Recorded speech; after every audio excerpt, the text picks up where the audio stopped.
नमस्कार मित्रों, मैं कानाराम सैनी मेरे YouTube चैनल संस्कृत ज्ञान गंगा में आपका स्वागत करता हूं।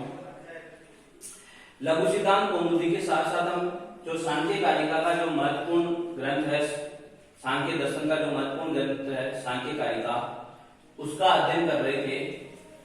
अब तक पिछले वीडियो तक हमने जो सांख्य कारिका की जो 6 कारिकाएं हैं उनका विस्तृत अध्ययन कर लिया था। आज इस वीडियो में हम जो 7वीं और 8वीं कारिका है उसको समझने का प्रयास करेंगे। तो जो 7वीं कारिका है उसमें जो प्रकृति है उसकी अनुपलब्धि के 8 कारण बताए गए हैं। प्रकृति हमें उपलब्ध क्यों नहीं होती उसके 8 कारण बताए गए हैं। तो इसमें 7वीं कारिका में कहा गया है कि अति दुरात, साम्यप्यात, इंद्रिय घातात, मनो अनवस्थनात्, सूक्ष्म्याद, व्यवधानात्, अभिभवात्, समानाभिहारात् च। तो जो 8 कारण जो प्रकृति की अनुपलब्धि के बताए गए हैं वो उन कारणों में है। पहला कारण है अति दुरात, अत्यधिक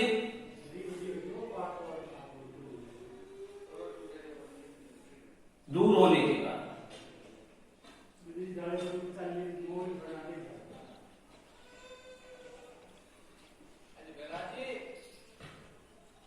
जो प्रकृति है वो हमारे से बहुत दूर हो है, इस कारण से प्रकृति की उपलब्धि हमें नहीं होती है। तो जो पहला कारण है वो दिया हुआ है अति दुरात, की प्रकृति हमारे से बहुत दूर होने के कारण प्रकृति उपलब्ध नहीं होती है। और जो दूसरा कारण है वो सामीप्यात, अत्यधिक समीप होने के कारण।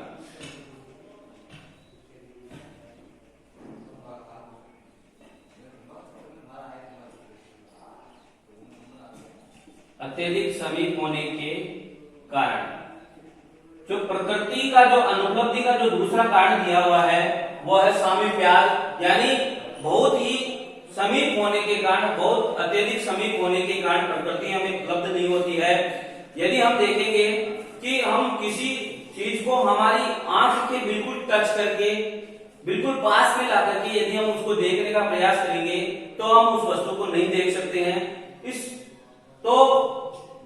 इस प्रकार प्रकृति भी हम हमारे अत्यधिक नजदीक होने के कारण हम उसको अनुभव वो नहीं कर पाते हैं, देख नहीं पाते हैं। इसका दूसरा अनुपलब्धि का जो दूसरा कारण है वो है सामीप्यात, यानी अत्यधिक समीप होने के कारण। जो तीसरा जो कारण दिया हुआ है वो दिया हुआ है इंद्रिय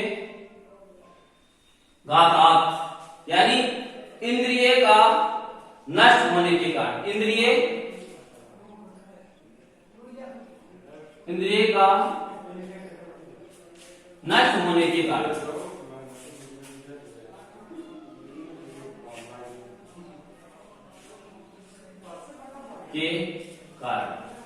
इंद्रिय का नष्ट होने के कारण जो तीसरा कारण दिया हुआ है प्रकृति के अनुपलब्धि का वो दिया है इंद्रिय घातात, यानी इंद्रिय यदि हमारी नष्ट हो जाएगी, यानी यदि हमारे आंख ही नहीं है तो हम उस प्रकृति के दर्शन कैसे कर सकते हैं।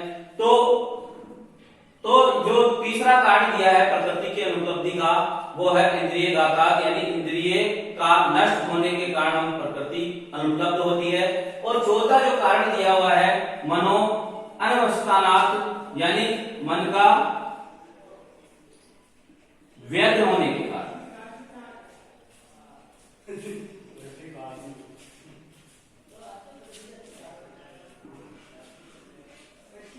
प्रकृति जो हमें उपलब्ध नहीं होती उसका चौथा कारण ये दिया हुआ है कि मनो अनवस्थानात्, यानी मन का अत्यधिक व्यर्थ होना भी प्रकृति का अनुपलब्धि का एक कारण है। यदि हमारा मन कहीं और है और हम कहीं जा रहे हैं और हमारा मन कहीं और है, कोई और कार्य कर रहे हैं और हमारा मन किसी और कार्य में है, तो उस कार्य में हमारा ध्यान नहीं रहता है। यदि हम रास्ते में जा रहे हैं और हम किसी और चीज को बारे में सोच रहे हैं तो हमारा मन वहां पर है, तो हमें पता ही नहीं चलता कि हम कब उस जहां पर जाना था उस चीज को छोड़ दिया और हम आगे निकल गए। तो हमारा मन का होना भी एक बहुत बड़ा कारण होता है।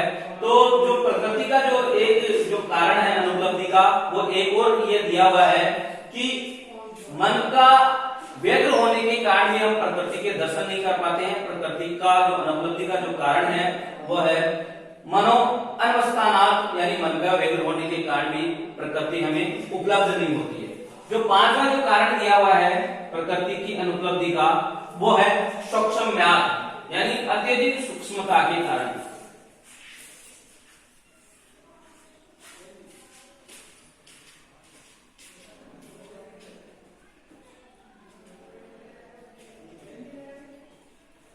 जो प्रकृति है वो अत्यधिक सूक्ष्म होने के कारण भी हमें उपलब्ध नहीं होती। तो इस प्रकार से जो पांचवा कारण है वो है सूक्ष्म्यात्, यानी अत्यधिक सूक्ष्मता के कारण हमें प्रकृति उपलब्ध नहीं होती। जो छठा कारण है वो है व्यवधानात्,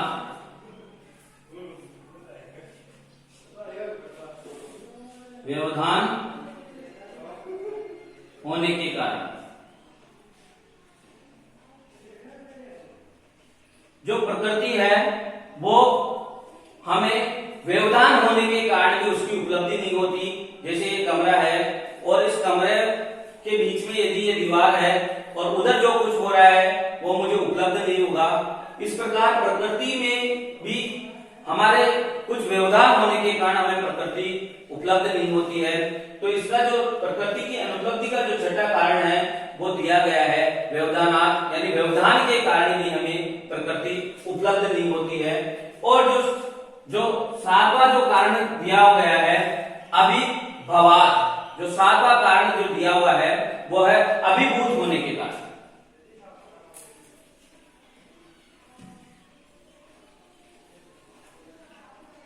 अभिभूत होने के कारण।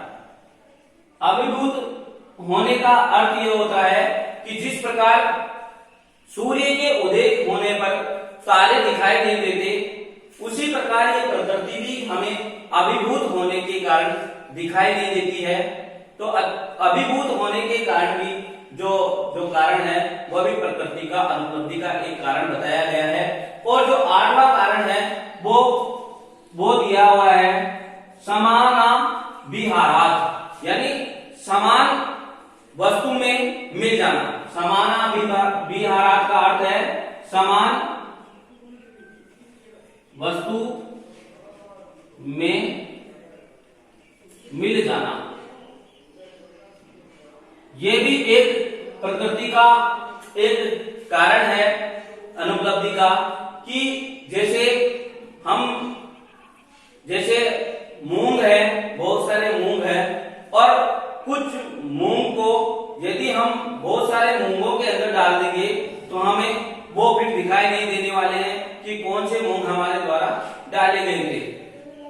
अन्य उदाहरण दें तो यदि बहुत सारे कबूतर हैं तो कबूतरों में 2 कबूतर हम छोड़ देते हैं तो थोड़ी देर बाद में हमें वो जो कबूतर है वो हमें पहचान नहीं पाएंगे कि वो कबूतर कौन से थे जो हमारे द्वारा छोड़े गए थे। इस प्रकार से समान वस्तु के मिल जाने के कारण भी हमें प्रकृति उपलब्ध नहीं होती है। इस प्रकार जो प्रकृति का जो अनुपलब्धि के जो 8 कारण हैं वो यहाँ इस कारिका में बताए गए हैं कि अति दूरात यानी अत्यधिक दूर होने के कारण, सामीप्यात् यानी अत्यधिक समीप होने के कारण, इंद्रिय घातात् यानी इंद्रिय का नष्ट होने के कारण भी हमें प्रकृति उपलब्ध नहीं होती है। और जो चौथा कारण जो बताया गया है मनो अनवस्थानात् यानी मन का व्यग्र होने के कारण हमें प्रकृति उपलब्ध नहीं होती है। पांचवा कारण बताया गया है सूक्ष्म्यात् यानी प्रकृति अत्यधिक सूक्ष्म होने के कारण भी हमें उपलब्ध नहीं होती है। जो छठा कारण बताया गया है वो है व्यवधानात् यानी व्यवधान होने के कारण हमें प्रकृति उपलब्ध नहीं होती है। छठा कारण अभिभवात् यानी अभिभूत होने के कारण, यानी जिस प्रकार सूर्य के उदय होने पर तारे दिखाई नहीं देते हैं, इस प्रकार अभिभूत होने के कारण भी हमें प्रकृति दिखाई नहीं देती है। और जो 8वां जो अंतिम कारण जो बताया गया है वो है समानाभिहारात् यानी समान वस्तु में मिलने के कारण भी प्रकृति हमें दिखाई नहीं देती है। जैसे मूंग का मिल जाने के कारण हमें वो मूंग दिखाई नहीं देते हैं कि द्वारा मिलाए गए मूंग थे या कबूतरों के अंदर हमारे द्वारा जो 2 कबूतर छोड़े गए हैं वो थोड़ी देर बाद में उन कबूतरों में शामिल होकर के कौन से हैं ये हमारे द्वारा पहचाने नहीं जा सकते हैं। इस प्रकार प्रकृति के अनुपलब्धि के ये 8 कारण बताए गए हैं। उसके बाद में जो 8वीं जो कारिका है उसमें यानी प्रकृति अनुपलब्धि के तो कारण है, लेकिन ऐसा नहीं कि प्रकृति उपलब्धि नहीं है, यानी वो प्रकृति और जो निश्चित रूप से है उसके लिए इस कारिका में कहा गया है कि प्रकृति उपलब्धि के कारण बताए गए हैं कि प्रकृति निश्चित रूप से है। प्रकृति की उपलब्धि कैसे होती है उसके बारे में इस कारिका में बताया गया है कि स्वक्षम्याद अनुपलब्धिर्नाभावात् कार्यते तद उपलब्धे महदादि तच्च कार्यम प्रकृति स्वरूपम विरूपम च, यानी अत्यधिक सूक्ष्मता के कारण स्वक्षम्याद यानी अत्यधिक सूक्ष्मता के कारण तद अनुपलब्धि उसकी उपलब्धि हमें नहीं होती है। यानी वो प्रकृति का जो एक कारण बताया सूक्ष्मयाद यानी अत्यधिक सूक्ष्मता या जो इतने 8 कारण जो बताए गए हैं इन सूक्ष्मता आदि कारणों के द्वारा यदि प्रकृति हमें उपलब्ध नहीं होती है तो इसका अर्थ यह नहीं है कि उसका अभाव है, ना अभाव यानी उसका अभाव नहीं है, यानी प्रकृति निश्चित रूप से है।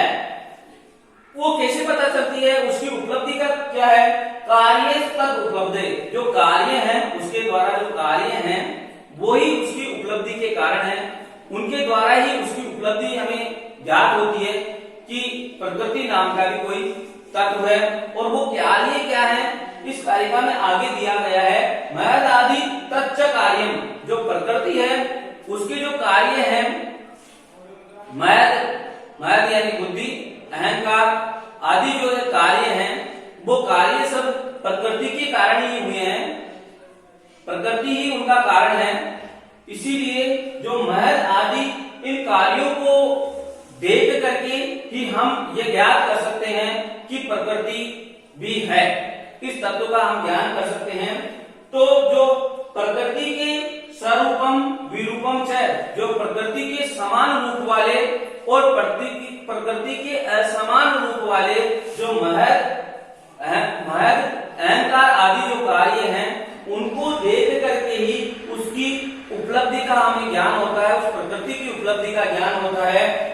वो अत्यधिक सूक्ष्म होने के कारण ये हम नहीं कह सकते हैं कि प्रकृति की उपलब्धि नहीं है, यानी प्रकृति है ही नहीं, ऐसा हम नहीं कर सकते हैं। इस प्रकार से ये जो 2 कारिकाएं हैं 7वीं और 8वीं सांख्य कारिका की वो मेरे द्वारा प्रस्तुत की गई, उसका विस्तृत विवेचन मेरे द्वारा किया गया है।